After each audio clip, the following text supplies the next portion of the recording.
Let's do this MFer, bro. Big John W. back in the place to be. Episode 104. Here he is, ladies and gentlemen. What up, John? Mr. Chris Shelor. How the hell are you doing, buddy? Doing good. Feeling great. Feeling life is grand, man. We've made it past 100 episodes, and you know, you were on the very, very early episode number 4, and without your help and all this podcast would have never really taken off from there. So I've had a lot of great people behind me, and I'm very blessed and very thankful for it. And like I said, you know, you've supported me along this way, and it's been badass, man. And I appreciate every bit of it. Loved it. And, you know, what's great is I've been trying to do my own thing, not as successful as Southwest Virginia, Northeast Tennessee's #1 podcast provider, Mr. Christopher Shelor on shelorselect.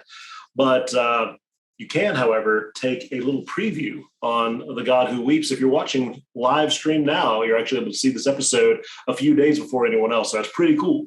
So you follow me, you get to see us. If you follow you get to see us. It's double the pleasure, double the fun. Something about gum. Fuck it.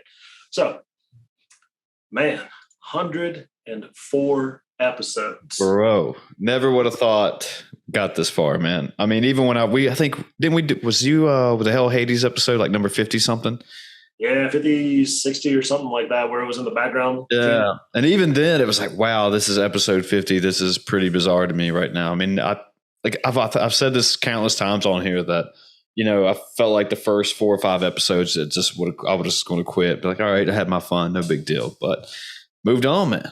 And here we are. And it's just like it keeps getting better and better. We're in triple digits now, bro. I mean, shit, yeah.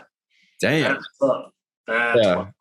It's a good feeling, you know, and I'm very proud of myself. And, you know, again, like I said, I'm thankful for y'all. And because this is like one of the biggest things I've done with my life, that, you know, I took a chance on something and made myself put something out there where the whole internet would be able to hear it and, you know, give pushback, and negative or positive. And, you know, before this, I've never done anything like that in my life, I feel like. You know, it's interesting. You get a lot of these kids coming up and they're like, you know, I want to be a podcaster. And I was just reading about Stranger Things. And the guy that plays the sheriff, David Harbour, I can't remember his damn name for the life of me.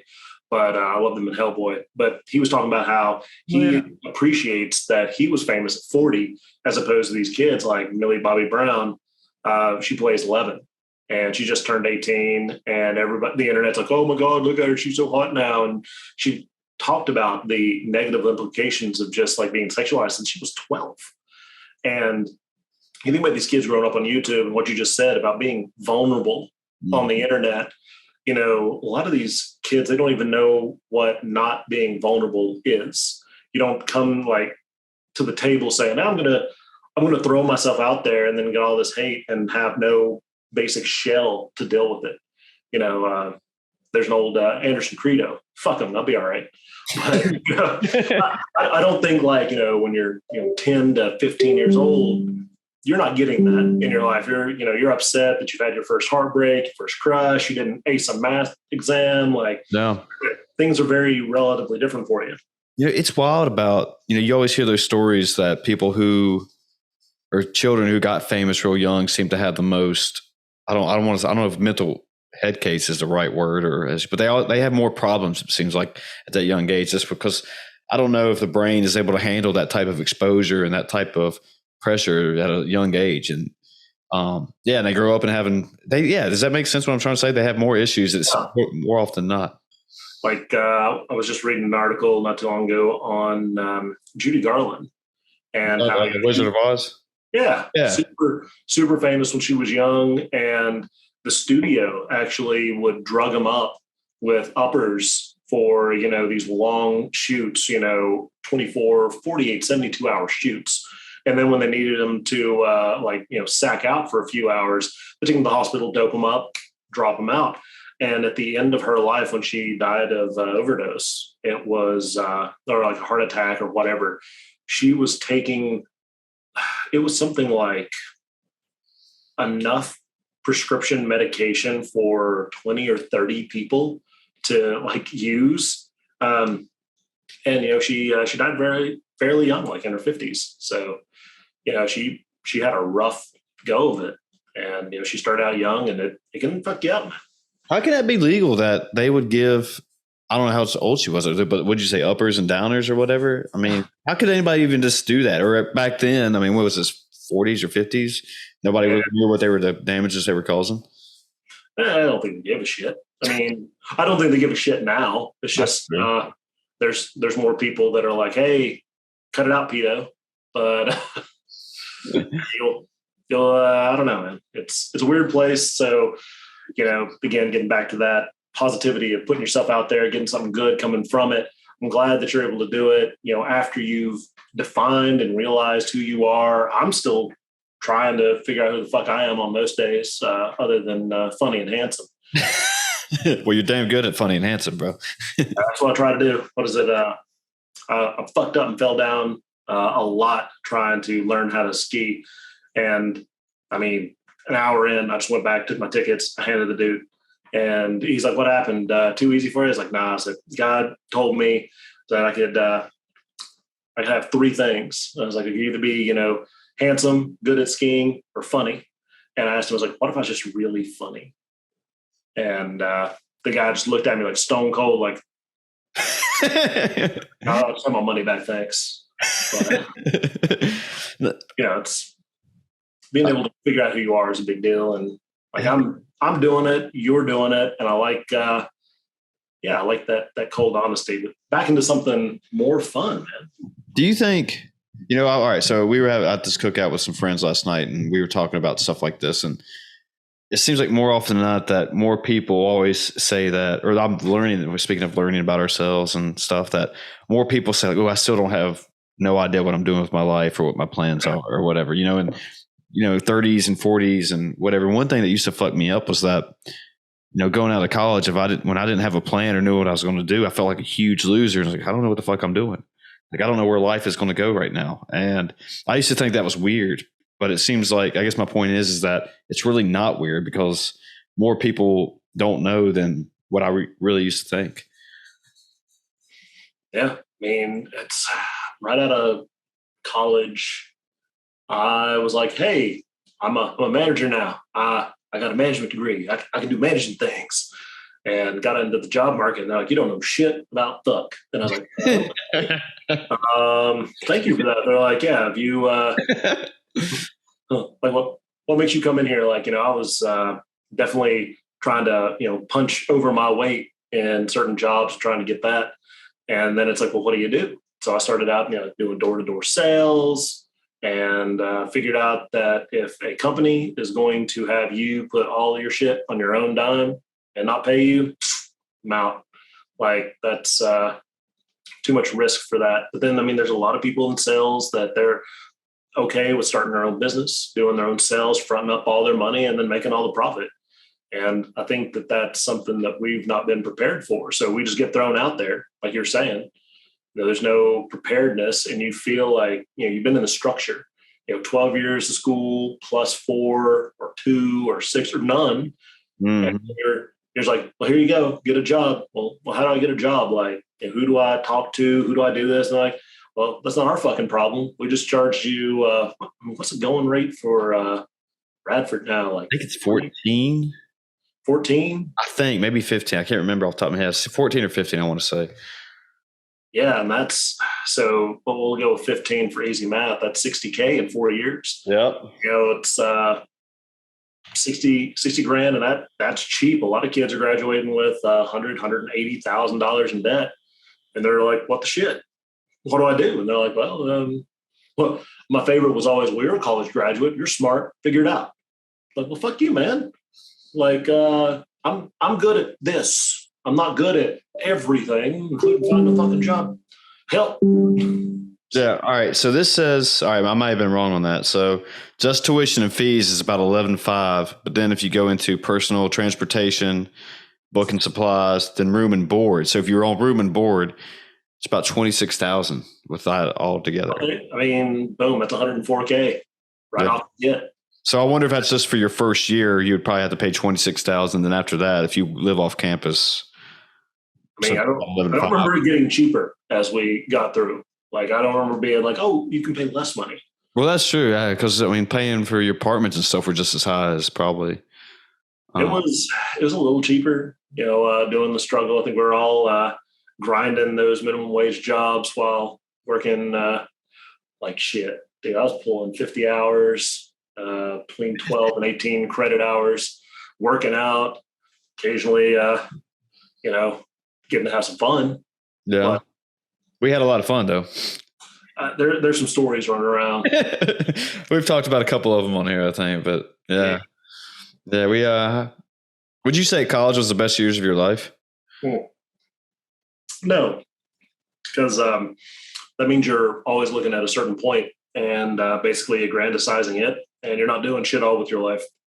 I always hated that. Like, were they good years? Yeah, they were great, and I appreciated them. But every year comes with this level of suck. Like, getting old sucks. I'm looking at there's a new video game was coming out. It's called shit.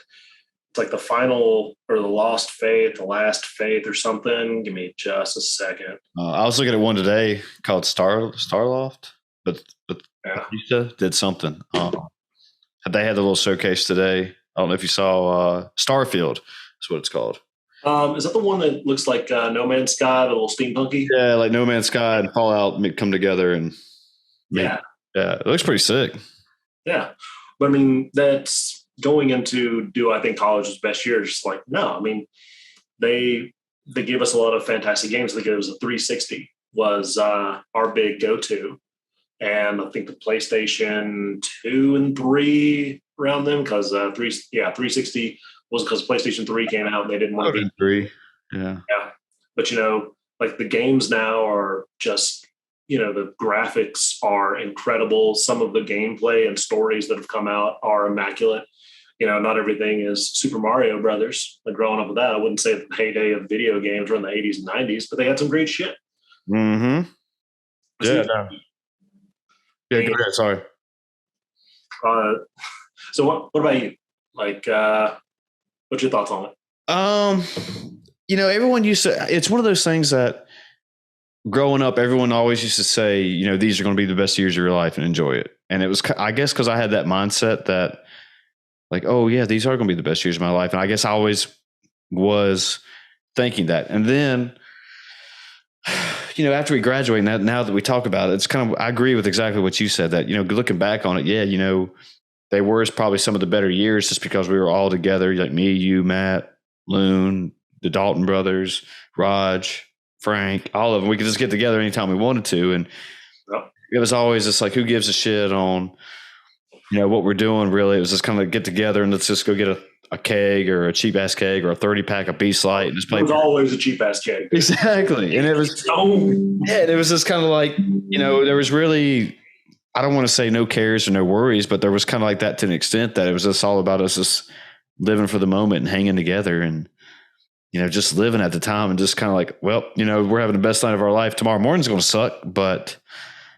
yeah, and now it's kind of, when I look at it, that, maybe it was some of the better years because, yeah, we get together, but we don't get together as much anymore. And even when we're trying to play video games now, it's just kind of like, we had a Friday night thing going on there for a while, but that's kind of basically dispersed. And I want to go ahead and blame Gears 5 for being a shit game. If it was worth a single fuck, we would still be playing. And because, dude, we were playing Gears 1, 2, 3, 4 a little bit, but then we were playing 3 for a while. Before wasn't that great, and then we got back into 5, and 5 just shit the bed so hard that we just stopped playing. And there really wasn't another cohesive game that we could be about and get about. That's a tough thing, that we cannot find a game now that we all can play simultaneously and actually enjoy. We all tried Halo for a bit, and that wasn't cutting the cheese. And I guess really that. And was there something else that we were trying, or y'all were trying? So, let's see here. What are the bangers lately? So, of course, Call of Duty. We're playing Call of Duty, and some of us still do, but the issue was that Gears was one of the few games, and it still does allow more than 4 to 5 player co-op. And we were playing against each other in team death matches, but at least we could get the whole squad together. Halo does that, but it didn't, like, the new Halo was good. It just felt very arcadey. And like, we didn't overly gravitate to it. And I was like, okay, that's fine. Yeah. And Yeah. then, I think it's kind of what it is too, though, that, we don't always gravitate to it because, we don't. And for me, for example, me personally speaking, that, I end up, shitting the bed on a game, just sucking it up, and it just kind of gets frustrated. It's like, why am I fucking playing this? And yeah, when you're not good, that's probably, I guess, with anything in life. If you're not good at it instantaneously, you're just kind of like, fuck it, I don't want to do this anymore. But I guess if you kept grinding and kept playing, and you get better at it. But yeah, I think that's part of it, that we're not good at it, or I'm not. hey, watch your fucking tone. But Face at your voice. those are fighting words, sir. You get into playing these games, and there are people that have dedicated themselves. I think the last time I was looking at not Elder Scrolls, but Elden Ring, and the dude. I mean, this was a game where people were talking about grinding through a Souls, like Dark Souls for you. Yeah. Like really just grinding through this epically large, difficult game. And then a dude crushes it in 2 hours. Same dude crushes it in an hour. Same dude crushes it in 22 minutes or some shit. And like, he's using legitimate in-game glitches. So he's not, trying to do anything where he's, manipulating the system outside of what they programmed. I mean, he's just crushing it, going through. And, these are people that are going through, and kids now, and I say kids because really they're looking up game tactics and strategies for min-maxing that we didn't have access to and never even heard of. And so they're like, oh, I play this one game super well because this is what the elite gamers do. Mm-hmm. That's awesome because now people realize that it's just as popular as sports. And I think we kicked this ball a few times over the last many episodes. Yeah. That's why colleges are like, oh, we're going to have an esports team. Why? Because we don't fucking hate money. That's why. Yeah. I told you Radford's doing that right now, right? Yeah. They're almost got it ready to go. They renovated a whole new place out of Cook, and it's like, top of the line stuff, like the fastest internet cables they can get. They got a guy that's basically the coach. So it's pretty impressive, Yeah. What's less impressive is the fact that they didn't tag one of us in, like to bring us in as a coach. So I was hoping Radford be a top tier school. I guess maybe next year when they reach out to us. What do you think goes? And I don't know anything about this. I mean, I don't know if you do, but if you were a coach of an esports team, what exactly goes into it? Like, are you a master of the game and you're just trying to give out strategies and how to execute them, like to the players? What would a coach actually do? What do you think? So the coach is probably going to be responsible for making sure that your setup is optimal for the game that you're playing. So they're going to be a technical expert more than actually a game expert themselves. Now, they need to be good at gaming. And I mean, you can't have a shit gamer be a good coach. I mean, anybody that's in the NFL or basketball, they've got good bones. They've played the game. They understand it. They got the rudimentary fundamentals down enough to where they can start expanding on these higher level games. So if you're playing a team-based game, you're not only teaching these kids how to, and I guess young adults at this point because they're in college, but you're now developing not only their skills, like, okay, we'll do drills where I love one of them is you take a keypad. It's numbers 0 through 9. Okay. The old number pad. Yeah. You move the mouse and you hit the 1 through or 0 through 9 as your mouse is over a circle. And so basically you're doing shapes and drills. So these are drills kids do for fun now. And they're very good at having you kind of reflexively learn which key to press while your mouse is over what area. There's different. And I'm just talking about, that would work for real-time strategy or first-person shooter or anything like that. But, then you're teaching how do you set up, we'll go StarCraft 2. How are you setting up your favorite, race? So you have like the Zerg, the Toss, Terran. What are your best setup strategies? Are you going to be offensive? Are you going to be defensive?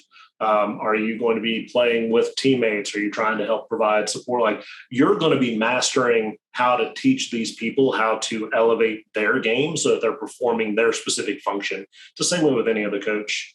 You don't have to be the best coach to teach a running back how to do their job, but you need to be able to point to them and say, here's where you need to improve. Here's the metric that you need to improve it by, and here's the process by which you do it. So it's an exciting field. So there's a lot of opportunity for people to really go in there and say, hey, there's tons of YouTube videos about people who are like, go through this, do this for anything, any sport, and being able to point that shit out. So I think that's the process they're going to go through. You're going to see them more like a basketball, football coach than somebody sitting down being like, hi, my name's Ninja, and I'm getting ready to own shit on Fortnite.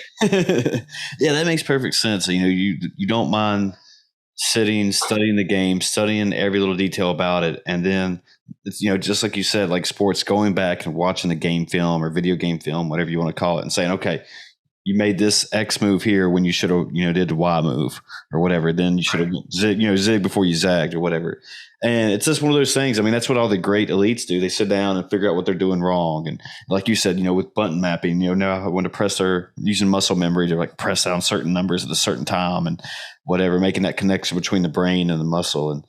And yeah, but yeah, it's wild that it's come this far. And it's so awesome that actually kids now are, when they say, I want to be a pro video gamer, their parents don't look at them like, what the fuck? You're not going to waste your life. And now it's kind of actually like, yeah, dude, go try it get a college scholarship, bro.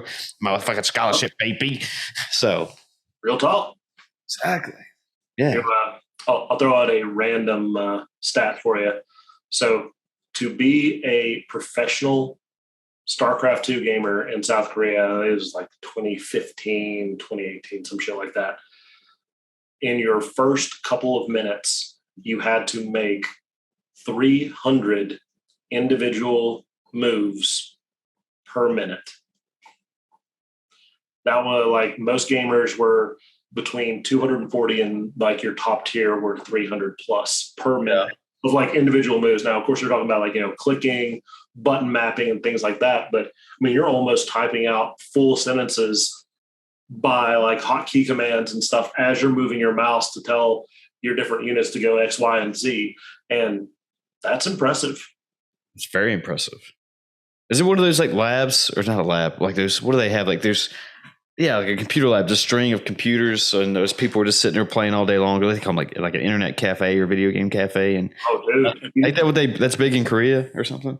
Bro, have you not seen these stadiums that have that? So think about, Lane Stadium or, any stadium that'll hold 150, 200,000 people. Okay. They have the big, 4 screens up, above the stadium so people can see it. But then they'll literally have, 2 rows opposite teams of professional gamers. And they come up and they sit down and they fucking game. And you can watch it and they're displaying like various screens and times and stuff that's going on. It's taken legitimately, and it's coming over here in the States because, I mean, shit. Again, like we're streaming it right now on Twitch. I hear Twitch is kind of a big deal. Just a little bit. And do you think South Korea or China is the best country at video games? Like if there was Olympics for video games, like what country would be the best? I mean, if it was hacking, China hands down. Like they are absolutely crushing it. So I don't know if they have time to play video games. North Korea, kind of the same. South Korea, though, they tend to take more of a, democratic view of computing, where they actually get to enjoy what they're doing. I don't know. Maybe I can't say that. There's a lot of hackers enjoy breaking into government systems here in the U.S. Yeah. Speaking of that, that training I was telling you about earlier, that they were talking about MIT and their stuff, and it was kind of like they say, like, yeah, we beg hackers to try to break into our stuff, and if they can, we offer them like full scholarships and a job at the end of their school year or whatever. It's like, wow. So, and I think other companies actually do that too, like Apple and big ones like that. Like they ask people to try to hack into their stuff. Is that true? Oh, dude, Tesla's best story on Tesla. Dude hacked in, and he's a white hat hacker. And so he had, showed a lot of bugs, and he owned a Tesla. And he found out that the way Tesla interacted with their main hub is that they validated any of the vehicles immediately. So if you could pass through the vehicles OS. And I'm basically glossing over a lot of really technical bullshit because I didn't understand it. He went through the car into the basically like it's the mother hub or something of Tesla and could issue commands directly to other Tesla cars. And he's like, holy shit, this is huge. And I don't mean like, oh, turn the lights off, full autonomous control. And he was actually, because he'd submitted tickets and he knew the security officer of Tesla, he's like, hey, you guys have a really big issue with this. And the guy's like, no, I don't. And he's like, I'm pretty sure you do. I'll prove it. He's like, all right. He's like, where are you? And he goes, well, I'm at the house just walking around. And he goes, hold on. I'm sending your car to you now. And he's like, no, and his car drove up. And he's like, how the fuck? And so they end up hiring the guy. And they fixed the patch, or they patched it and fixed the problem. But that was one of the instances. There's a lot of ethical hackers. I mean, the guy that's been working on iPhone since the iPhone 6 jailbroke iPhones 1 through 5. Maybe it was 7. I don't know which version he came in, but yeah, you used to could find a very good jailbreaking app online for iPhone, and it was just one dude, and he kept doing it. And he's like, yeah, this is how you make your iPhone not suck.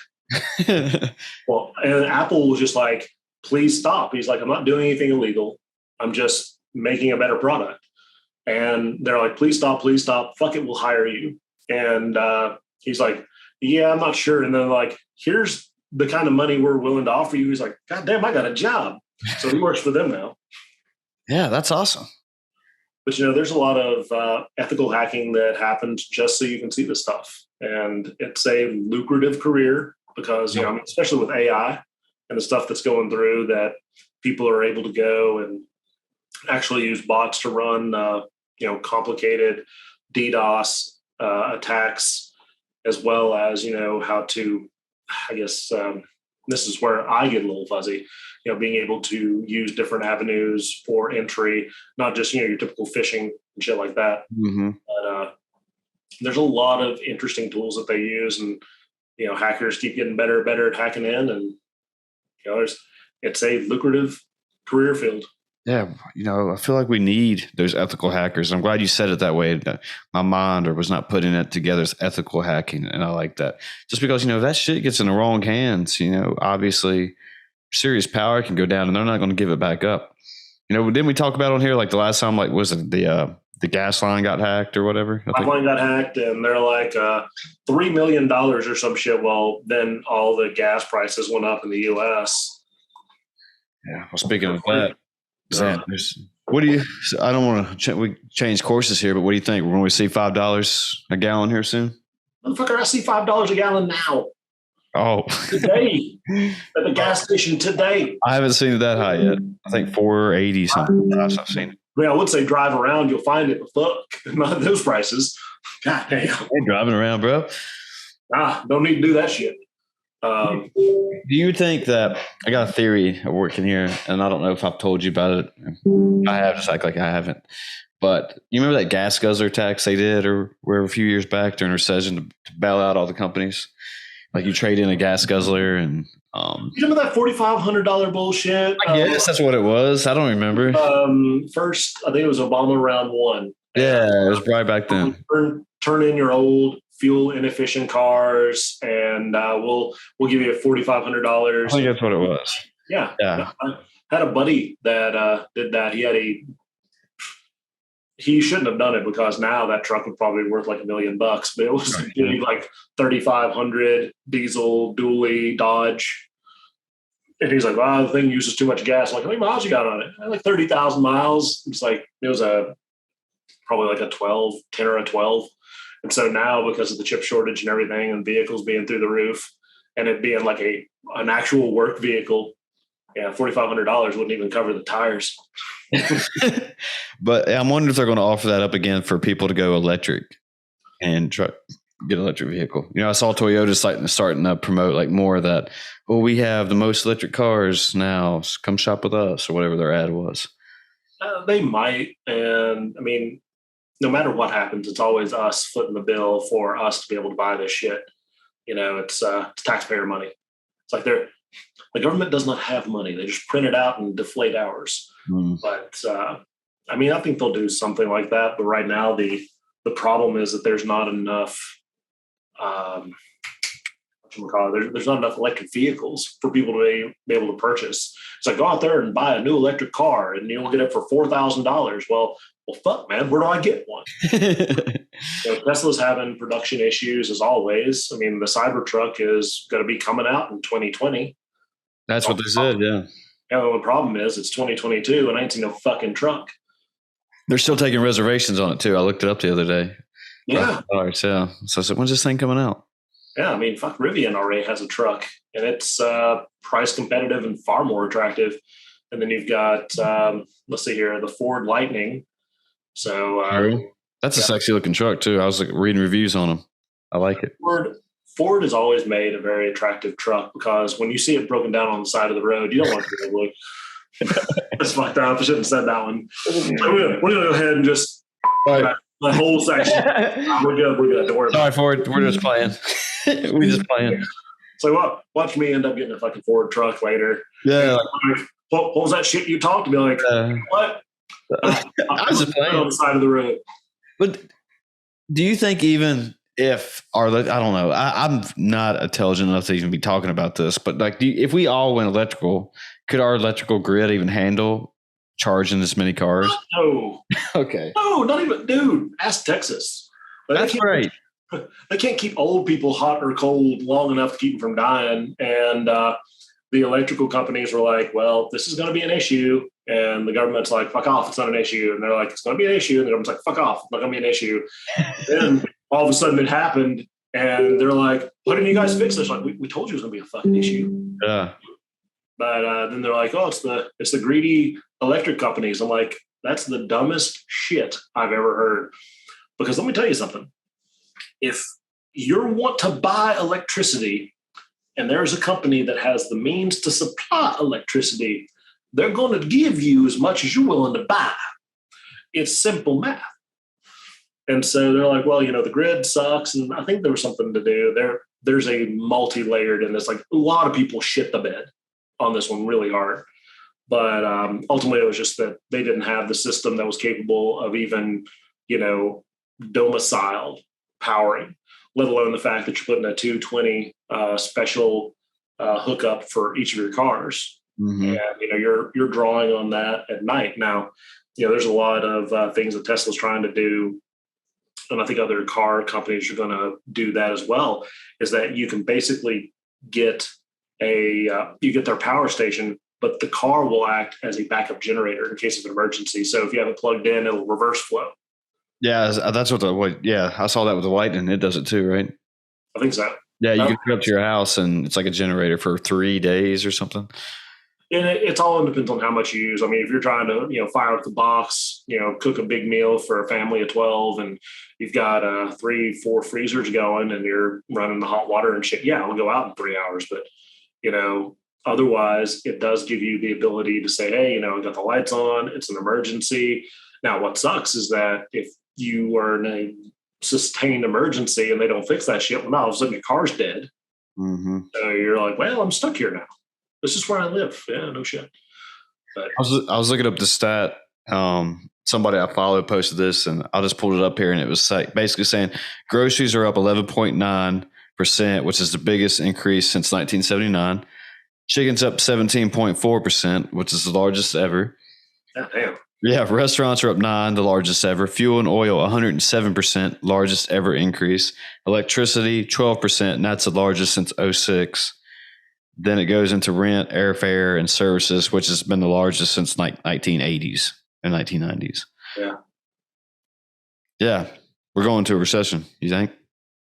I mean, going means that we could head it off and that we wouldn't be in it. We're just not experiencing the effects yet as detrimentally as it could be. Yeah, what is it? It's a recession or repression. It's something like it's a recession and a depression simultaneously are going to hit. And that's super fun because of all the money that they've been printing since 2020. It's like 60, 70% of all the US dollar in circulation that has ever been minted has been minted since 2020. Wow. So Didn't yeah, I mean, you got like stagflation and shit like that are going through, and people are spending money, aren't spending money. You know, new video games being $70 as opposed to 60. Fuck you, Call of Duty. Bring that shit back down to a regular 60. It's been $60 since I bought goddamn Chrono Trigger. All right, that shit came out for the Super Nintendo. Cut that shit out, man. There's a standard. Yeah, taking this back to video games, just because we got off a little side tangent there, and I like talking about stuff like that with you just because I like your opinions on it. And I don't know a lot about it, and I don't keep up with it. But do you think that with the state of things and everything that we're going to see, like how, when PlayStation made the PS4, was it PS4 Pro? Yeah, the PS5 Pro and the Xbox, whatever the fucking they're going to call it, is slated for 2023 or 24. So they are going to go ahead and do that. And yeah, because I just picked up the S because I was like, I'm not trying to find $500 box that they're going to upgrade. I've been holding out, finally picked it up, and then they announced it like 2 weeks later. I was like, fuck. Where'd you get the S at? That's pretty easy to get, I bet, right? Yeah, you can find them. Yeah. It seems like the Xboxes and the S's are easier to get right now. And PlayStation, you still can't get them. PlayStation only has the one that I'm aware of. I don't think they have a PlayStation Tiny. Yeah, it's like they have a digital and a disc is all they have. Yeah. And both of them are still, you cannot get them. So, right. As far as I know. Yeah. And random. Yeah, honestly, I think the S is built off of similar architecture as the Xbox One Series S. I mean, the form factor is slightly smaller, but other than the chipset, probably very similar. Again, it's 500 gigabytes, easy to throw together and say, hey, here, play a new system, which, it's still less in quality specs versus the Xbox Series X, but gets the job done. I'm now current gen again. Yeah. You know what game I've been playing lately?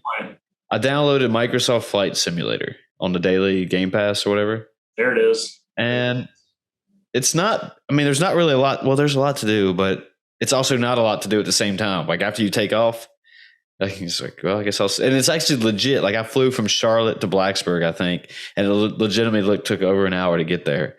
Yeah. And I was like, oh, this is actually real. Like I thought I would be there in like GTA flying, like, 20 minutes, 10 minutes. Legitimate simulator. Yeah. And, it's the gold standard right now for flight sims. It's a lot of, I have it like kind of on with a lot of help.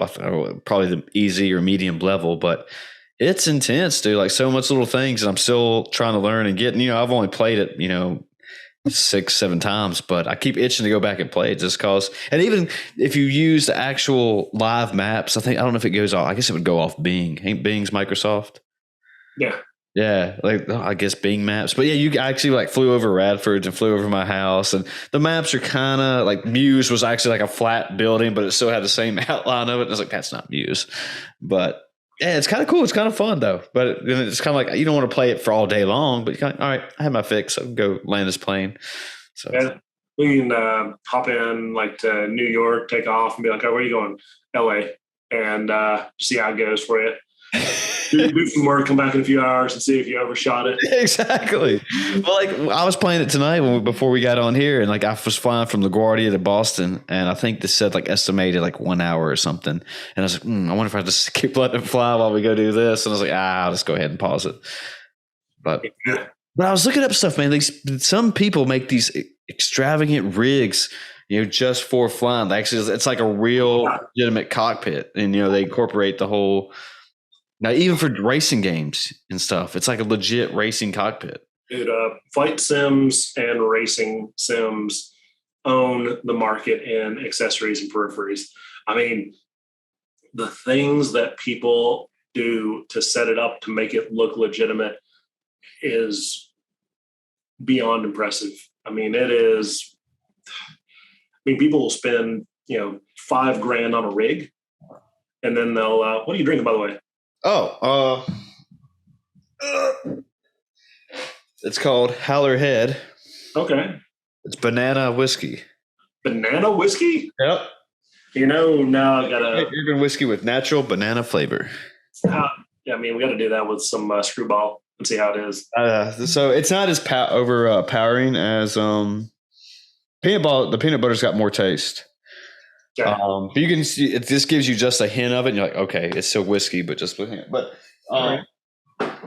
the guy Dana White, who runs the UFC, it's his brand, and Okay. it's almost as hard to get as Buffalo Trace and any other No shit. $30 whiskey. So if I see it, it's just one of those things I grab it. So, but I feel like you can find that a little bit more easier than Buffalo Trace. But yeah.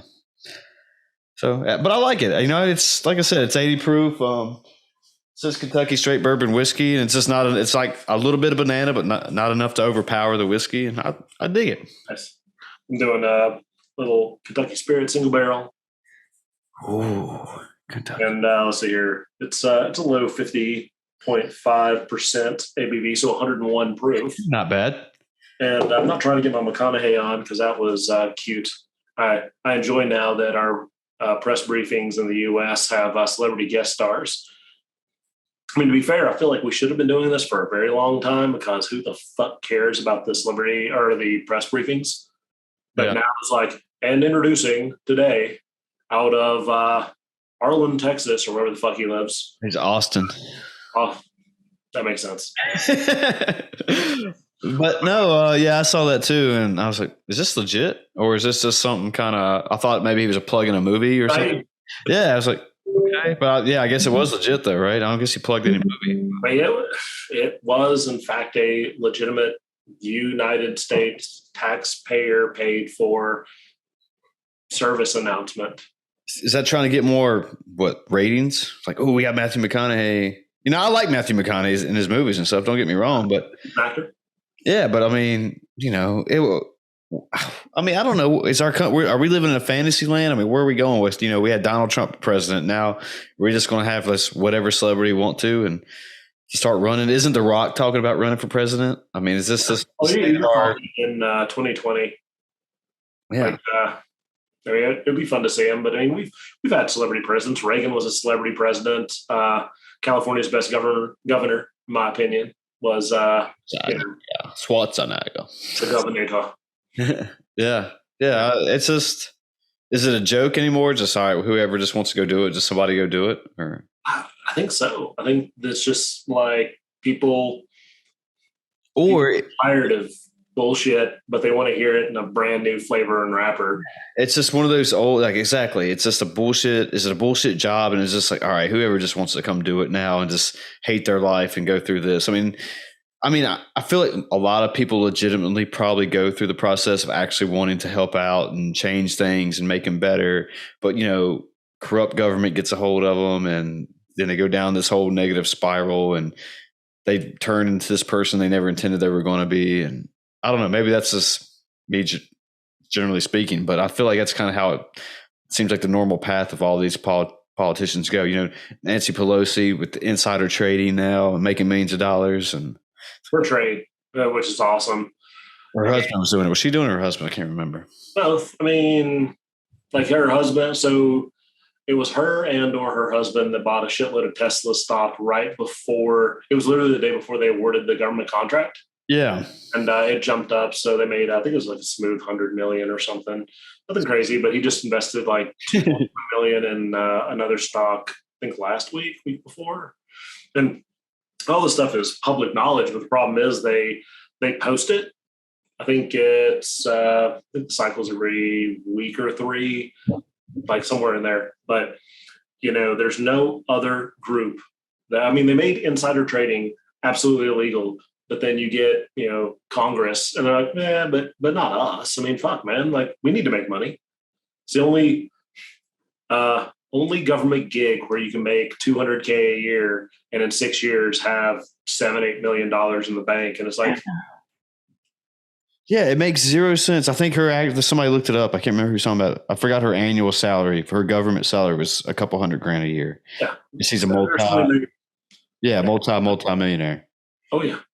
What the fuck? It's like, what the fuck, bro? I mean, it's all of them up there. There's not I've never met a poor congressman after about, 4-6 years in. They're like, well, I'm doing okay.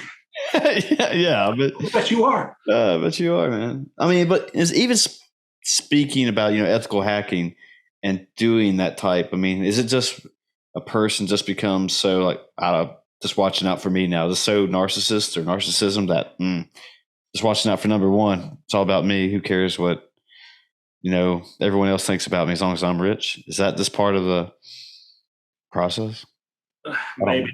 I don't know, man. Was it power corrupts? Absolute power corrupts. Absolutely. It's a tried and true thing. You get in these places and you see these individuals, regardless of if they're the number one basketball player or number one football player, best at bullshit in the country and the lead of the House or the Senate at any given time. I mean, these people, they're considered the best in their career and what they do, and they're making an ass load of money. So yeah, they're probably going to be cocky. There's honestly no reason for them not to be. I get that. I mean, I understand that. And if you come from doing that stuff and making that type of money, I get it. But as far as cheating everybody else and doing the insider stuff and it's just, stacking the deck. Hey. But it's one of those things that if somebody came to me tomorrow morning and said, "Hey, dude, if you invest $10,000 into stock, Shelor I guarantee you we'll triple coming in 2024." But like, what am I going to be like? Like, you're going to look it up. Like, is this guy legit or whatever? It's like, is that an insider move? Is that insider trading? Like, he's like, "Oh, I got some specs that some people, so Spotify's going to come buy your podcast." Yeah. If they have any information that is not publicly accessible, then it's insider trading. Sure. And it can be, it's a pretty slippery slope to try to prove that it wasn't.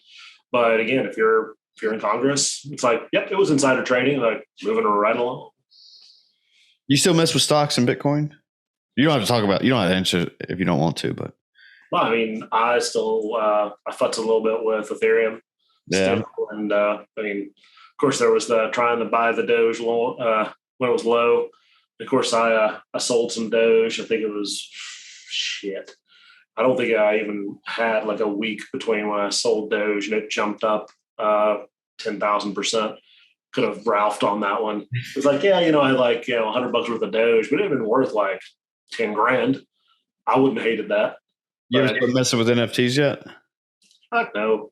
Like, I like the idea of NFTs because people in video games spend a shitload of money for fancy skins. And from that aspect, I realize people like to peacock. They always have.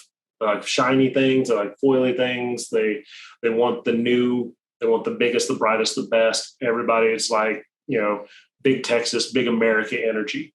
We still have the number one export in the U.S. is culture. People say what you will, like we're bitching about gas prices and stuff. We're talking about how everything's awful. Good point. But still, everybody wants to get on that American dollar. They want to be here. They want to do this stuff. And now, is that going to be the case in the next couple of years? We'll see. It depends on if we really hit kind of this next level of monetary fuckery that's happening through. But I still think that, we hold a strong appeal for what the American lifestyle is because, again, we're sitting in air-conditioned rooms. We're on a high-speed internet, which a lot of places now, a lot of other countries are having that. But, every time a war breaks out, it's not fucking here. It's some other place. True. And what is it George Carlin said years ago? With a lot of brown people. We really love bombing brown people. It's fucked up. It is. It's always like, some third world country that we're like, oh, we're going to, or I don't know, we might get second if China tries to take over. How do I put this? The area that self-identifies as Taiwan, because China says it's them, Taiwan says it isn't. And if you ask any American film studio, Taiwan is definitely a part of China. If you ask Taiwan, it fucking isn't. So it's going to be interesting.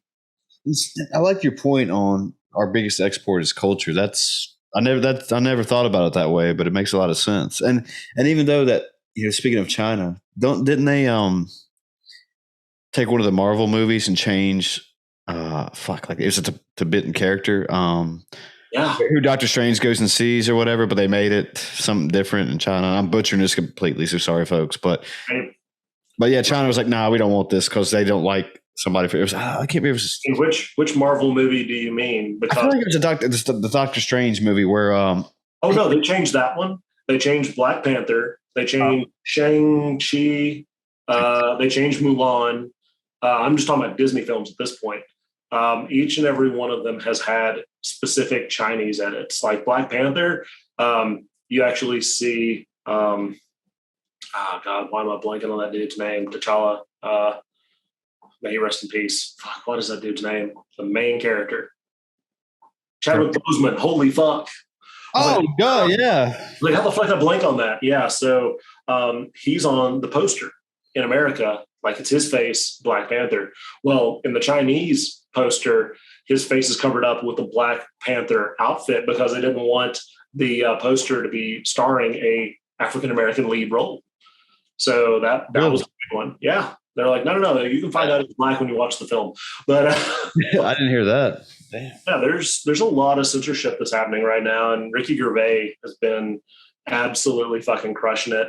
I like to watch his, I think it was like Golden Globes #5 or some shit like that. Oh, yeah. He just basically bitches at everybody. He's like, if fucking ISIS had a movie studio, half of you would be on the phone with your agent trying to get a fucking role. So don't talk about politics. Don't talk about, your beliefs.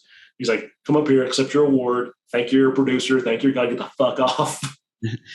Well, speaking of shows and stuff, what are you watching now? You watching anything good? So I'm not caught up on Stranger Things. I gotta watch that shit. You finished it? No, not yet. Oh, you're not? Okay. So I'm waiting until they do the full release. So I spoiled it. Smart, dude. But then I'm gonna basically hole up in a cave and watch the whole thing. The Boys is out, and dude, you watched this season? So I'm holding off on the same thing. This whole. I was hoping you had been watching so I could talk to you about it. Oh, dude, you want to put some hashtag spoilers on there then? I don't want to do some spoilers for people, but damn, man, this season is ridiculous as far as graphic and dark and the way they're going with the story. It's like, whoa, like I'm watching it. My mind's like, I feel like I can't say much, but because I don't want to spoil it. But I'm like, what the fuck? I was like, what? Like, where? I don't even know how to explain it, man. It's so good, but it's also so dark at the same time. Oh yeah. Wow. I mean, there's a lot of stuff from the comics and how they were going to translate that, because the comics are much fucking worse.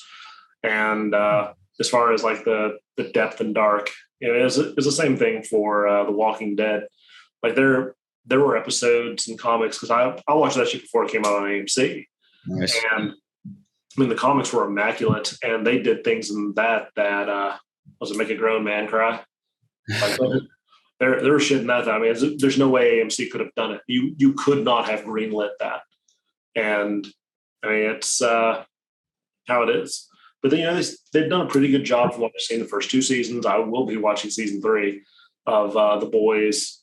Stranger Things again was great. Be watching that. I mean, try not to have a lot of time for just watching the media. Like, I'm trying to listen to audiobooks too, and stay up on current events, because let's face it, we're living in a wealth of fuckery afoot. I mean, what is it? We're talking about famous people in government. I think the Ukrainian president was on he was famous and was running for president, became president, was famous, and then all this is happening, and he's still making movies and series and shit. It's like, man. So we live in a crazy time. What the fuck? Monkeypox. Like we have a brand new monkeypox. We have a brand new pandemic every 2 to 3 weeks. Nobody gives a shit. Nobody's stocking up on toilet paper anymore. Mm-hmm. And I'm happy about that, because with the price of inflation and everything, I can't believe fucking chicken's up that high.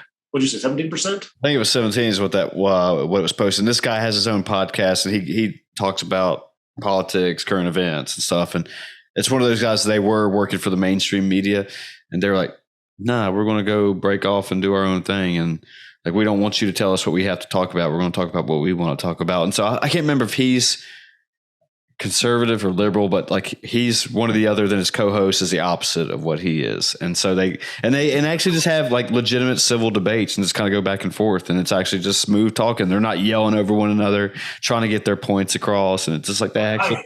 I mean this. Yeah, it's actually, they sit down and they actually do what we're doing, just talking shit out. And then they have stats and stuff. And it's really good. It's called Breaking Points. And so it's a good podcast. Nice. Yeah. And it's really cool because it's just like, no, it's all about right wing. No, it's all about left wing. And no, we can just talk. Not the same goddamn bird, but they're all shitting all over the rest of us that are footing the bill for the privilege. Yeah.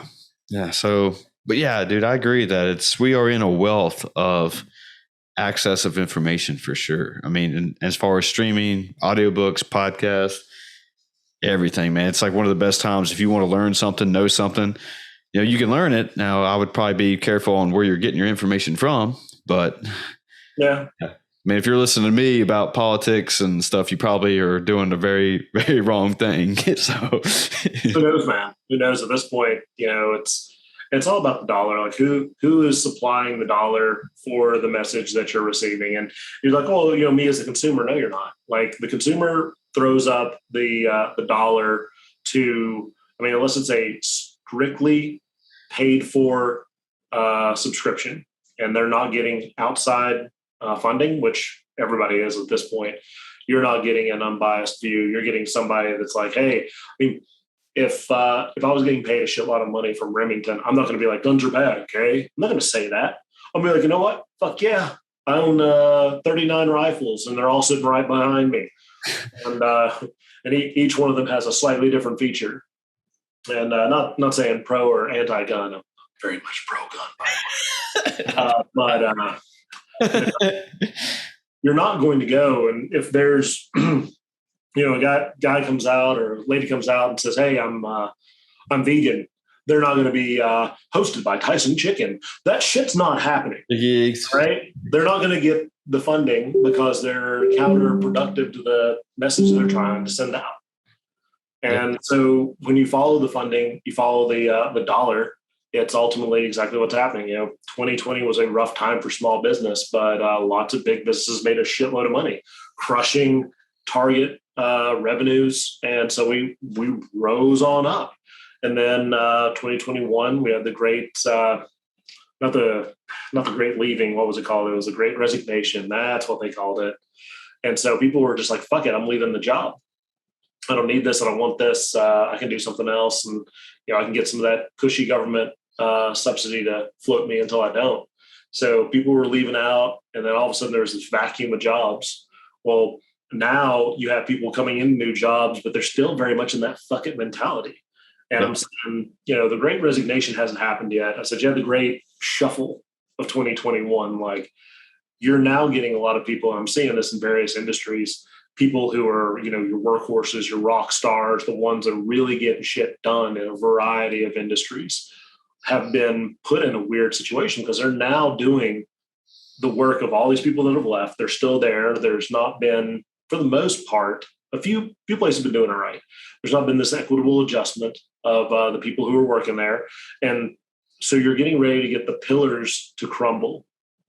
That's where you're going to start seeing a lot of the snowball effects. People are going to fucking leave jobs in which they were originally indispensable. Companies are going to start either shuttering up or having to pivot or backtrack in how much of a service they provide. And then all of a sudden, faith in companies are, beginning to drop. And stocks, is purely a faith-based system at this point. I think there's a new article was like, well, maybe the stock market's not bad. Maybe it's just how you view the stock market and your shitty opinion. The problem is they're not wrong. Like you can value a company like you take Apple. Apple, I think at one point they were the first $1 trillion company. Sure, they were. So you can value them. You can look at all the metrics and stuff and say, hey, this is a great company or not. But the way that the price of stocks work on the stock market is if there's a shitload of people that want to sell and the volume isn't enough that the people who are selling are trying to do it, then the price drops because they're like, we want people to buy the stock. So the price goes down. Well, the same thing. If there's like everybody wants to buy it, but there's not a lot of stocks available, the price goes up. It's supply and demand. Simple. And public opinion affects that.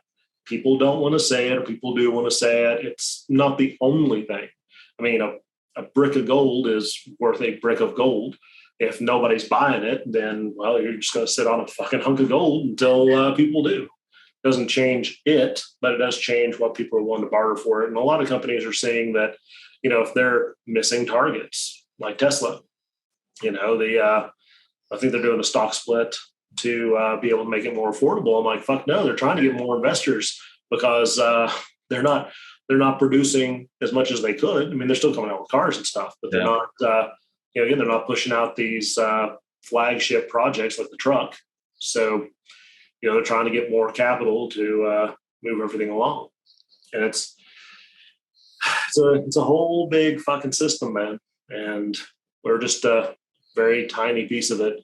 And if you're going to be conscious of where you get your news, you need to figure out where the fuck your commercials are coming from. Like, yeah, there's going to be a toilet paper shortage in the next fucking commercials. 2 bears wiping their ass in the woods, bruh. I'm telling you, you do not have to search hard to figure out how that message is being spun. Somebody at the gym the other day told me that there's going to be a tampon shortage now. I forgot what article she read, but she said she looked it up. I was like, what? Go ahead. Yeah, I was like, a tampon shortage? Yeah. So, yeah, I was like, send me that article, but I guess I don't know. It could be. I don't know, man. Dude, that's a punchline. But you thought it was okay. So, what? I thought you were going to sing it to me. Like, no, I thought it's legit, right? So there's a tampon shortage right now in the U.S. and the reason being is everybody's such a fucking pussy. And I was like, what?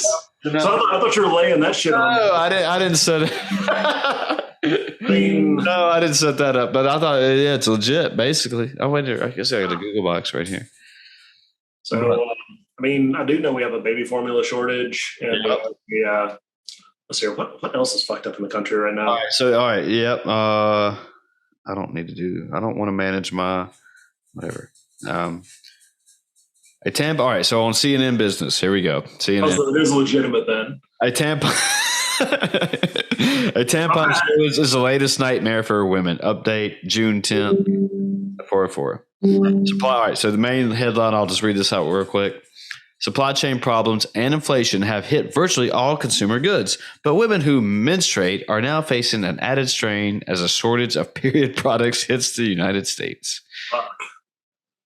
It's all, God damn, man. Like there's just a shortage of something that we have, I guess, for a very, very long time not considered to be an issue. Again, like the toilet paper was one thing. Now the infant formula is another. Tampons going to be a fucking thing. We keep getting shortages of things that are somewhat and fairly essential. Like, as a dude, I don't care about tampons, me personally.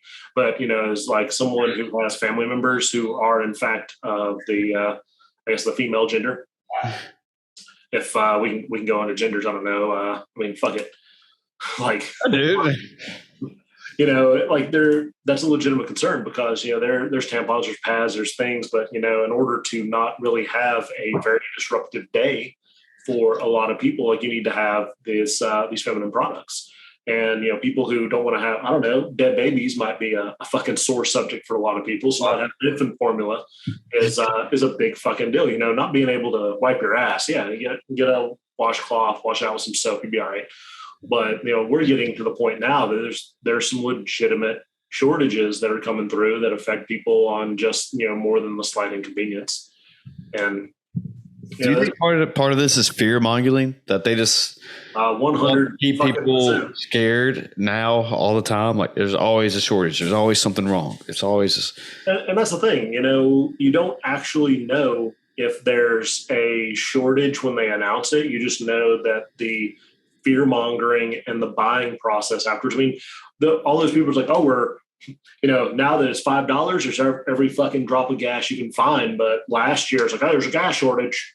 The pipeline was down for a couple hours and now we're out of gas. Well, side note, we weren't fucking out of gas, but you had people going and putting it in fucking Dixie cups and plastic bags. And this is truly, was it Churchill said the greatest argument against democracy is a 5-minute conversation with the average voter. It's like, holy shit, you see fucking people filling up plastic totes with gas. And I'm just sitting there yelling, like, how the fuck do they think they're even going to get it into their car?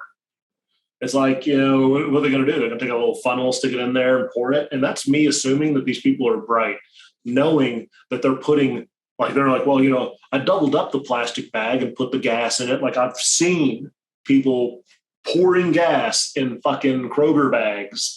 Well, I doubled it up. Like, that shit doesn't even make it like. They're getting groceries. They didn't put a case of or a gallon of milk in that bag, bro. What the hell? Yeah, a gallon of gas, man.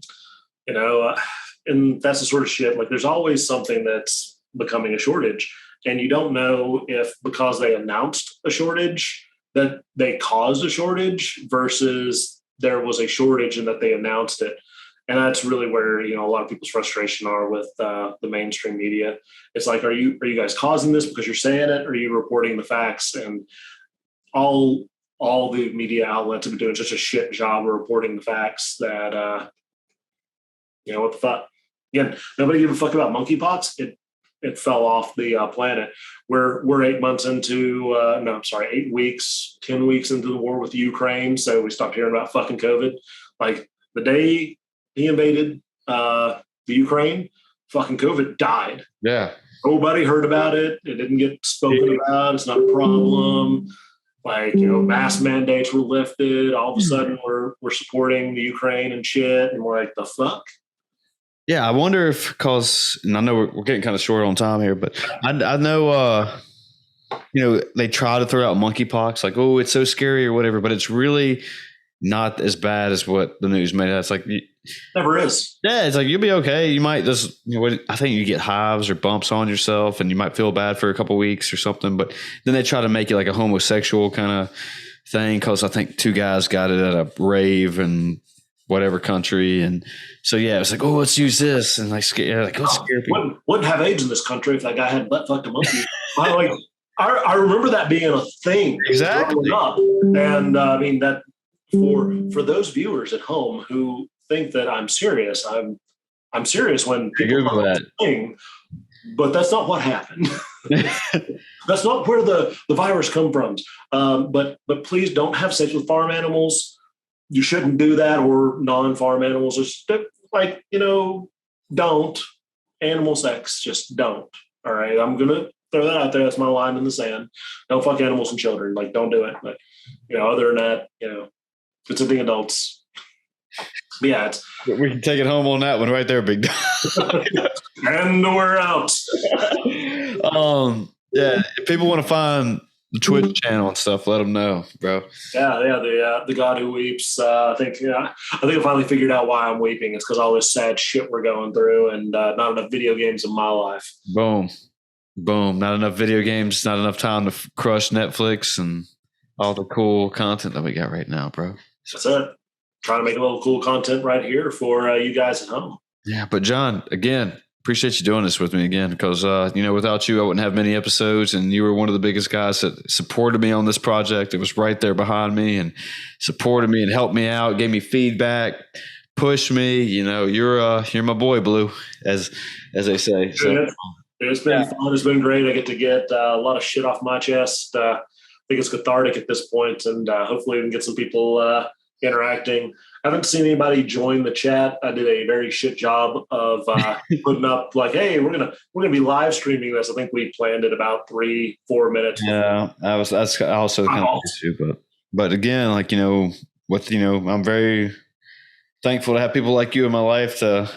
Yeah, man, likewise. And I will virtually salute you one more time, and and we'll realize how much this looks like a testicle. When I did that, I was like, oh hell. And we'll take it home on that one. So again, appreciate you doing this, man. Appreciate you being here. Oh, likewise, man. Thank you so much for having me on the show. And for those of you that aren't watching this but will see it, I'll be posting this at the same time that Chris does, again, on The God Who Weeps on YouTube. And it'll be, of course, Shelor Select and any other place where you get your podcasts. Okay. Everybody, we're out of here. Good night and good news. Sir. Whammy. There we go. So, yeah, talking about the Oculus Rift and Facebook, which I think the Metaverse is the only thing that's going to keep them relevant in the next 3 to 5 years. we're looking at, a visionary. You can say that he stole it from the Winklevosses. You can say that it was his own flavor that made Facebook popular. You could say there was a rise of things like, what was it, MySpace, that really kind of, brought it together. You could have said that, his ability, I'm talking about Zuckerberg, to be able to bring this multi-hosting, like they're in everything. Facebook is, it's cost of doing business. If you want to start your own business, you need to have a Facebook page.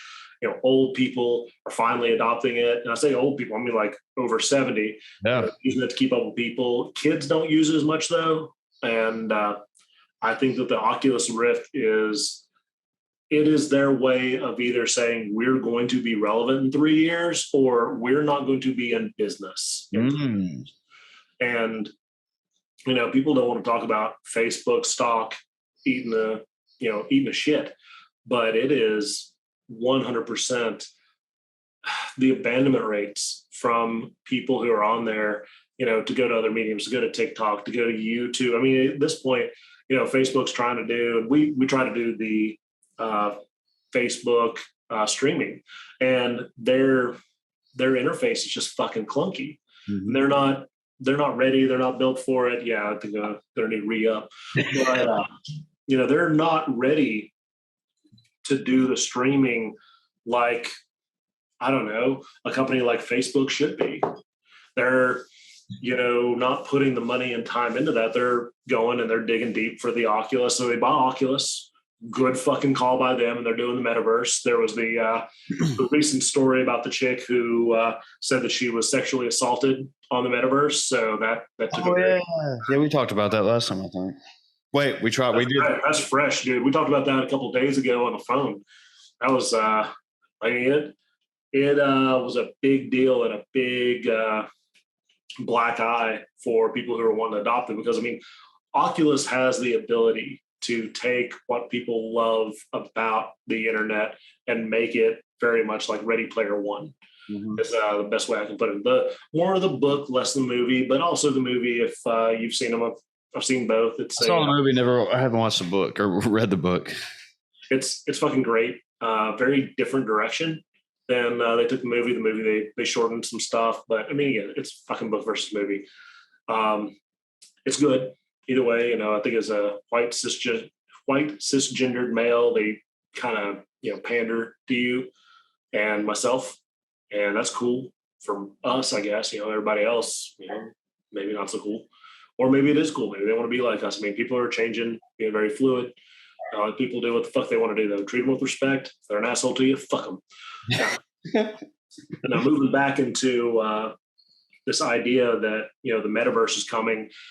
There's an opportunity to get people into these VR headsets. Like, VR has been trying to be adapted since the fucking 80s. Nobody has really done a very good job of it, but recently the last couple of iterations of VR, 3D and stuff has kind of made some traction. So now you get the Oculus. Oculus was the big boy gamer. Like, they were the platform you wanted to be on. Yeah. And Facebook bought them. They're adjusting them, and they're really trying to do this open world thing. Now, the business applications are fucking huge. You can go and, you can send somebody a $5,000 rig, $3,000 rig, or less to their home, put the headset on, and now all of a sudden you're having a virtual meeting. You're able to use, there's a lot of the things that people say that they miss about being on site. Well, one of the big things, of course, is a whiteboard. Being able to see people's faces. You have the ability to almost be 100% digitally engaged at almost a real way. Right. And then with cloud services, now all of a sudden you can get an office full of Oculus, Oculus headsets. They're able to pull up spreadsheets, share them in real time. You can walk up, see what people are doing. Screen size is no longer an option. So instead of trying to upgrade screens, keyboard, shit like that, you're updating everything on the cloud. And as long as your $300 headset and gloves work, which is very cheap comparatively speaking, sure, you're in there like swimwear. So from that, it's highly, highly visionary. This is what Microsoft was trying to do, and Google with Google Glass was trying to do. Oh yeah. Now with the gaming, I mean, there's a lot of people who are doing, Fortnite gaming. There's another one where you do like Spider-Man shit. I actually don't know what game it is. It may be Apex, but like you can interact with your hands in order to both like literally like you can grab a hold of things like electric grapple, swing around, shoot people, do cool stuff. So gaming has a ton of applications. VR simulations for training, ton of applications. So being able to push into that and do it well is Facebook's priority. They do it well, they're fucking cemented. They're good to go. They're not going to have to worry about it. If not, they have 3 years for you to get out. 5 years if you got stock in it, fucking sell that shit. It's not going to be any more valuable than it is right now. And that's because of all the things they've done to really kind of curtail their chat. So, that's my humble opinion. When I'm writing a couple of years, we will revisit this video though. Episode 104, baby. Yep, part 2. And it is wild to think how much that, I mean, people used Facebook, and I still get on it a lot to check a few videos and things and make the daily bitch. But like I'm checking out some of the things like where it's getting posted, who's looking at it, are there any likes, and they're tailoring and moving things so that it's basically to get people to flip. Like the more you're scrolling, because there's no incentive, and we talked about money just a minute ago. Sure.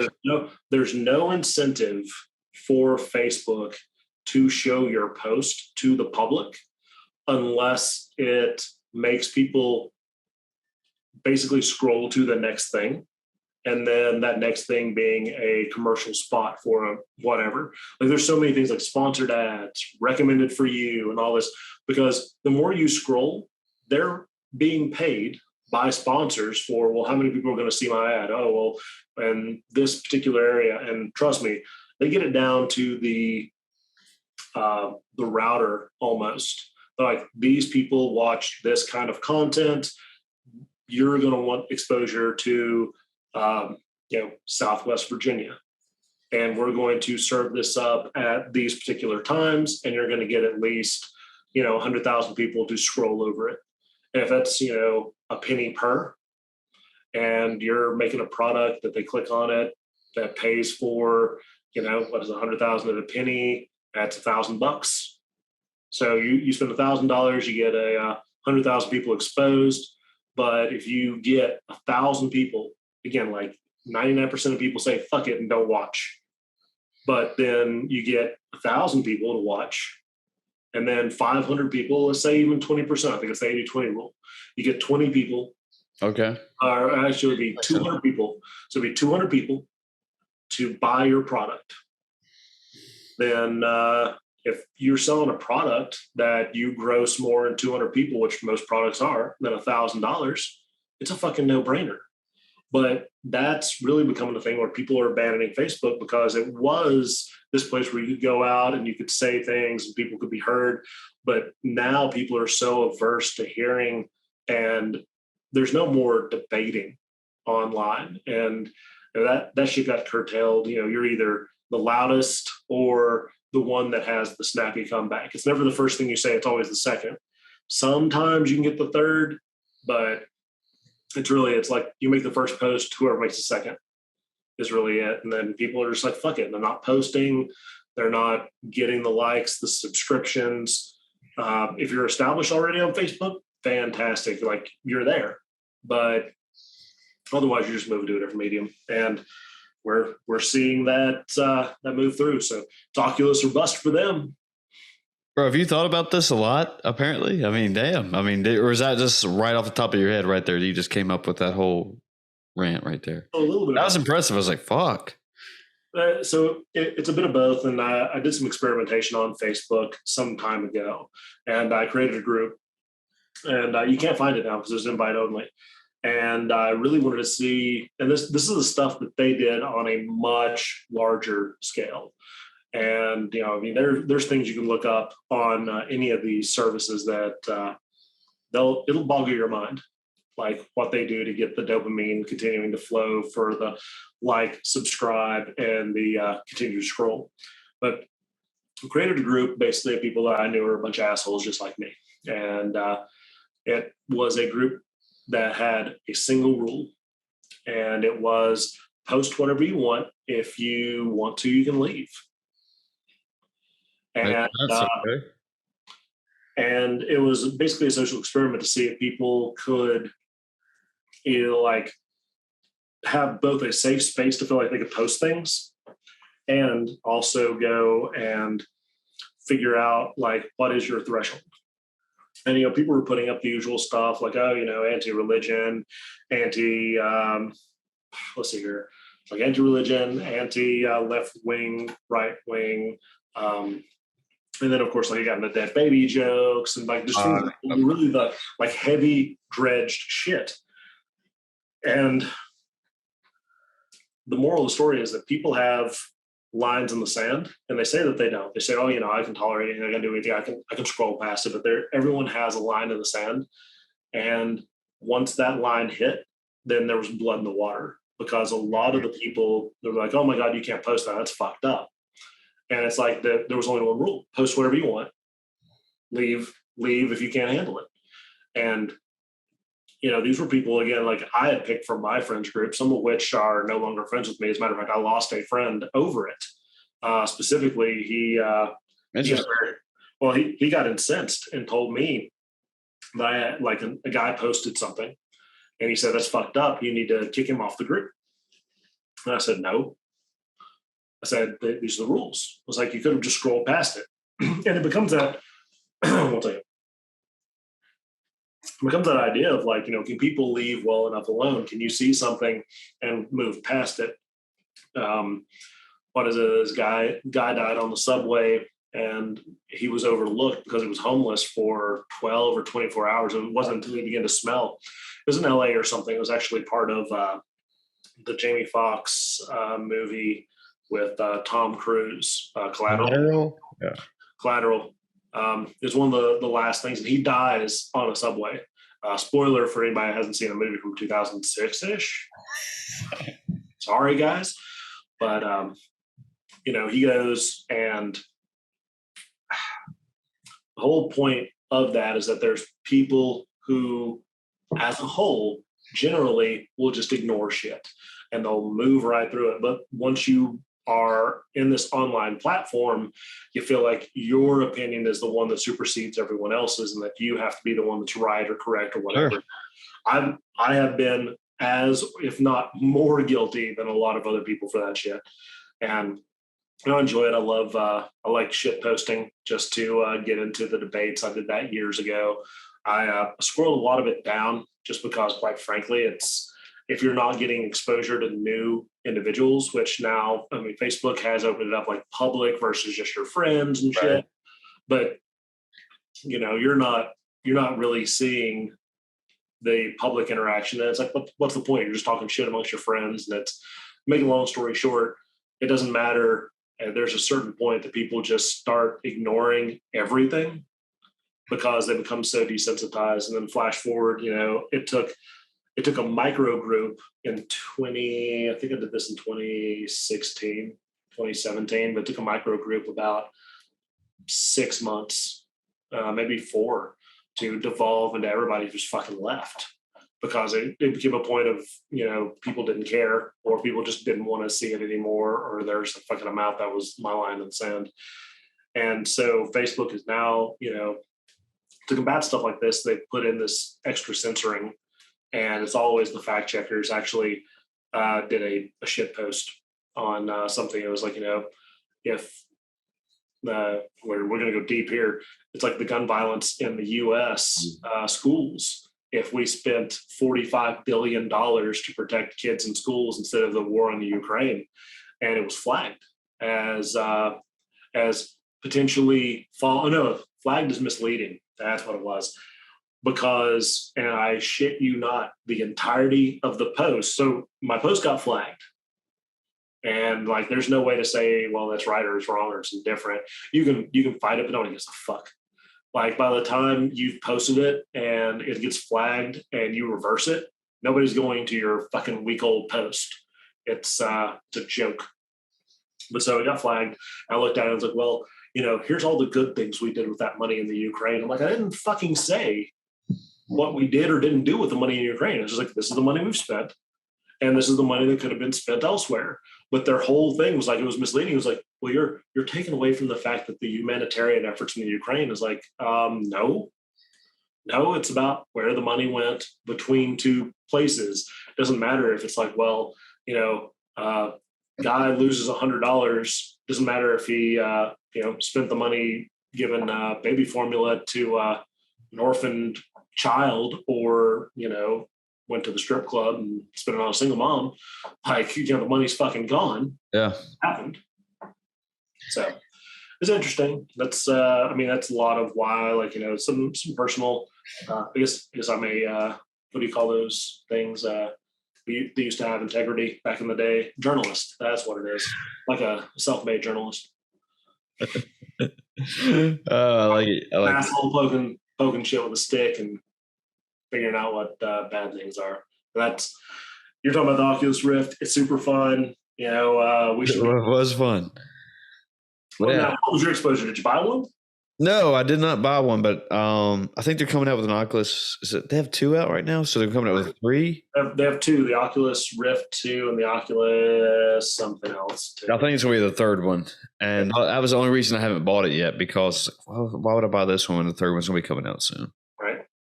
So, which when I thought soon, I thought like literally within a year. So I don't know even when it comes out. I guess I could Google it right now, but I don't want to. But yeah, but I had fun. I played it for probably 30 minutes. It was cool. It was completely different. Like, I was really worried about my headspace and balance being off because, you watch those fail videos of people like running into the TV, wearing them and everything. But it really wasn't. I was kind of like, all right, I know where I'm at. There's the couch. Here's a wall. But you're just like, oh, it kind of gives you boundaries too. It's like, hey, if you step out of this boundary, you're probably going to get fucked up. Yeah, the Rift 2 does a really good job. A buddy of mine uses it to play ping pong, and there's a very competitive ping pong group on the Rift, and they have like national scoring and shit, and you're able to view your room because there's outward facing cameras. Sure.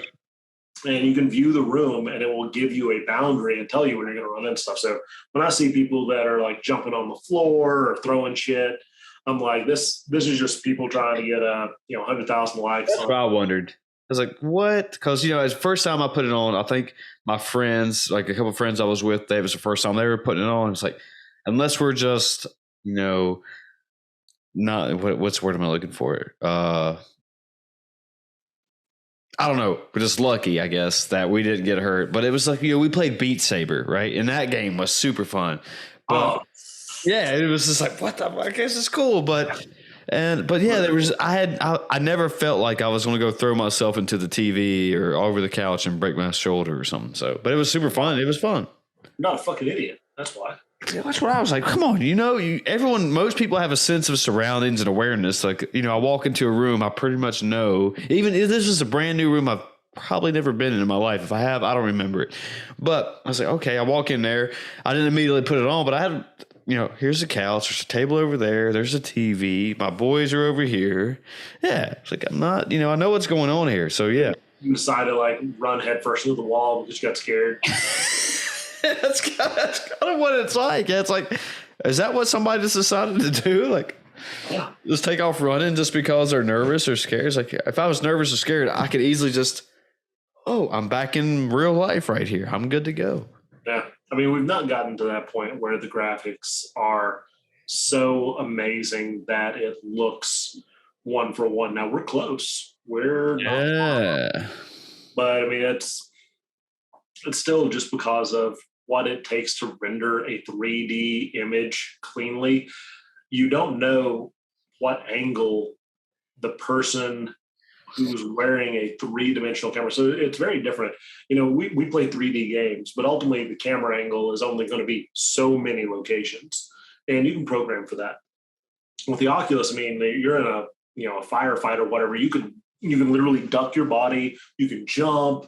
You can swivel your head. You can be looking behind you. Like, so it's trying to render everything simultaneously. And you've got to have a shitload of computing power for that. And we've not caught up. Sure. We're close, but we're not there yet. And that's okay. But I mean, I see a pixelated thing. I mean, I'm going, but I mean, I guess there's some people that are sure. So, was it Waterboy? Don't make fun of me. He's got a big movie out now. But The Hustle, I watched it Friday night. how is it? I've heard good things. That's what I did for my birthday. Amen. All right, sorry. This is how I told my brother about it. All right, you watch Rocky. Yeah. All right, so picture Rocky, but with basketball. Okay. That makes a lot of sense for him to do that. Yeah, and it's a very serious. Did you see Uncut Gems with Adam Sandler? Oh, I heard it was good. Watch it. You gotta watch one. That's probably one of his better movies. And so it's a very serious movie, very similar to Uncut Gems. So he does a serious role, and it was like, damn, this is what this guy can do. Where he did these stupid comedy, dumb roles all his life, and now he's into this serious. More like, hey, I'm being a serious actor right here. And, he's killing it. I mean, it crushes. There was a lot of different takes I thought they were going to do with the movie, and I don't want to spoil it for you, but, there was a lot of different ways they could have went. And I was like, oh, this guy's not going to give us a break because of, what just happened in 2 scenes ago or something like that, but it wasn't like a M. Night Shyamalan twist or anything, but it's like, I would have went a different way, but it was good. It was great. We're definitely worth watching for sure. But yeah, Rocky meets basketball, new era, but it's set in Philadelphia too, which is cool. Nice. Which is a great city too. I've been there. I liked it. Yeah. Pete or Pat's or Gino's. I don't know who that is. Philly Steaks, baby. They're on the corner. It's Pat and Gino's. Pat and Gino's. Yeah. I did not.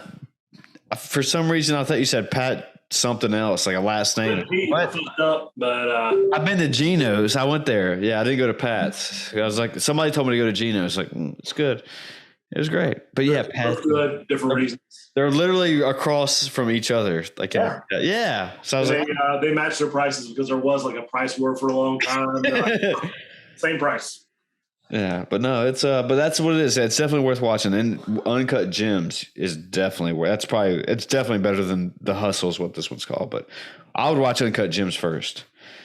Badass, very badass movie. And it's like, he's all about the basketball. I don't know about the hip hop life culture, but he's very about the basketball culture, and that's kind of goes inside with the hip hop culture.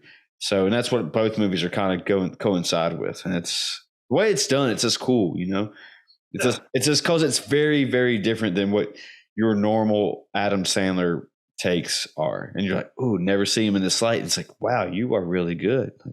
Yeah, that's been a developed time because like The Wedding Singer, like that. I mean, he was trying to be serious in that. What was the other like serious movie he was in, and it wasn't good? But like now he's a polished actor. Was it Click or Spanglish?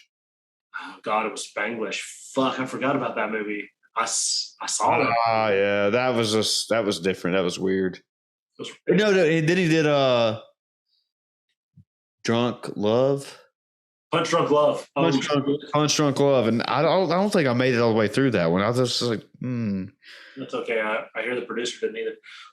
But, I mean, but like we're talking shit about a dude who's worth hundreds of millions of dollars, and he's finally getting his sea legs under him for dramatic. Exactly. You know what? Kudos to him. And everybody in Happy Madison are guys that he played basketball with. Exactly. Like he uses the same boys in all of his movies, and that's cool, There's people. Yeah, they're his boys. There's his tribe, and he uses them and brings them along. He doesn't leave them hanging, and they do well. I mean, in my opinion, they do very well. He's great. One of his, I want to say like pseudo-serious was actually the cartoon 8 Crazy Nights. And I remember that one. That was good. And it was as serious as I thought he could be. But now that I'm hearing that he's doing better in these roles, I mean, was it The Ridiculous Six? I heard kind of shit the bed. Yeah, that was weird. I saw it. I was like, that's not, it's not the meme worthiness, of Waterboy. Happy Gilmore, Billy Madison. Back in the days before we had the internet and we had one good movie to last us for a fucking year. It's right what it was. No, and he did that. It's also on Netflix. Hubie's Halloween. I wanted to see it because I heard it was very much like Ernest, like kind of an Ernest saying. Yeah. So, all right. So what he said was there was a quote from him, and he was saying that if he doesn't win, is it a Grammy or an Oscar that you win for movies? Oscar? Grammy is music. So. Okay, so an Oscar. So if he doesn't win an Oscar for Uncut Gems, he's going to make. He said he would make the worst movie he could possibly make, and just to make a point or something like that. It was something along those lines. And so he made Hubie Halloween, which. It was another kind of stupid, kind of funny comedy, but it wasn't one of the worst movies he's made, I thought. I think like Jack and Jill or something is what I forgot that was a thing. Yeah, I heard that's probably one of his worst movies ever. But I was like, it's okay. But he has a lot of celebrities come in and do their little cameos, and I think that's what made it okay. Yeah. Hey, cameos by celebrities are a popular thing, as we were just talking about, right? Exactly, man. They get their stuff out. They have little shining moments. So anyway, well, let me give you a couple $1,000. Come out, give your spiel, whether it's yours or not. Yeah. John, let's take this one home too on part 2 here. We going way over on what we said we were going to do tonight. Well, appreciate it. It's been fun. Yes, sir. Yes, sir, boy. Care. We'll do it again. Appreciate you again, man. All right, take care. Hey,